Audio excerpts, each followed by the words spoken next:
What's happening, guys? It's RJ here, and this is the 2017 5th generation iPad.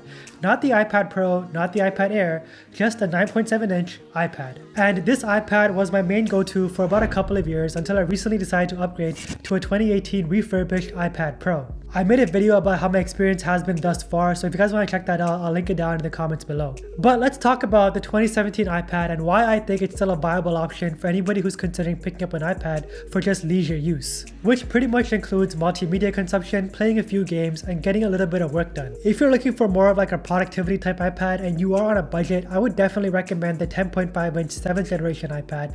I think it's a great buy for anybody out there who's looking for their first iPad for work-related purposes. I made a full review on the 10.5-inch budget iPad already, so if you guys want to check that out, I'll also link that in the comments below.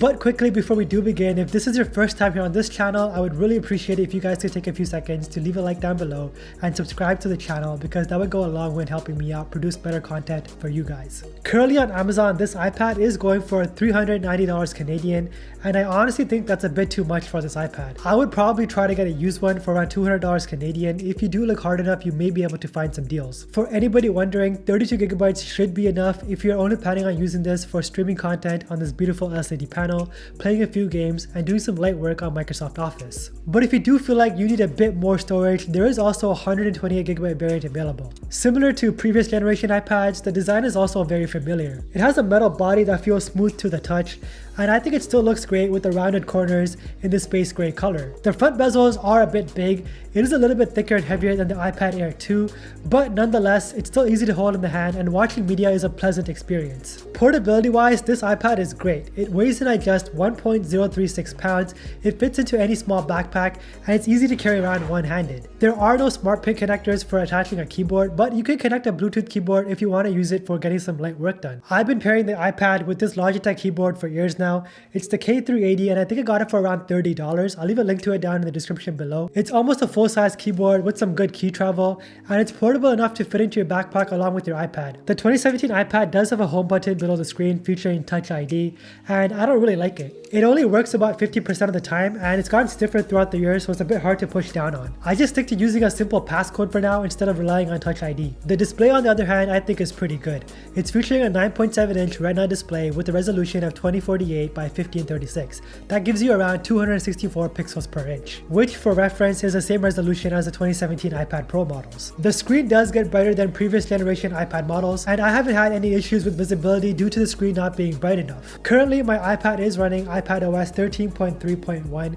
so you do get that same familiar software experience across all iPads, even including the newer iPad Pros. And here's some pretty good news. This iPad is expected to get iPadOS 14, which you gotta really appreciate about Apple. No matter what hardware you choose, you are most likely to get software support for many years to come. Speaker setup on the 2017 iPad is also very good, but now that I have the 2018 iPad Pro for reference, you can definitely tell it's not as good as the speakers found on an iPad Pro, but it's still good nonetheless. Here's a quick speaker test for you guys.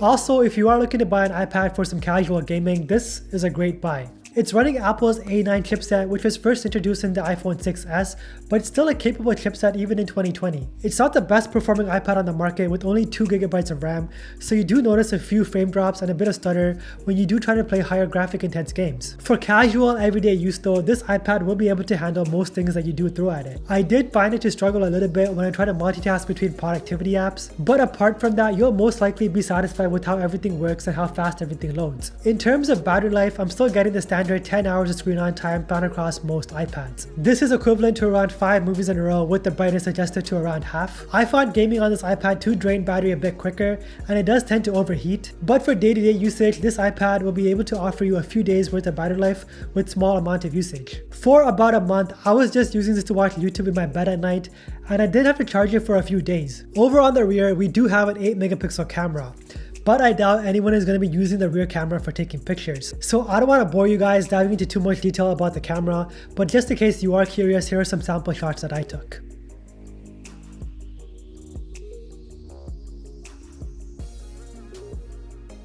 I do know that a lot of people use their front-facing camera for taking selfies and voice calls, and on the 2017 iPad, we have a 1.2 megapixel sensor. The sensor size isn't that impressive, but it's not bad for voice calls and FaceTime. Here's a sample of the mic quality and what you guys can expect from the front-facing camera in terms of quality. What's up guys, it's RJ here. This is what you guys can expect from the front-facing camera on the 2017 iPad, and in terms of mic quality, this is also what you can expect. So, signing out. Peace.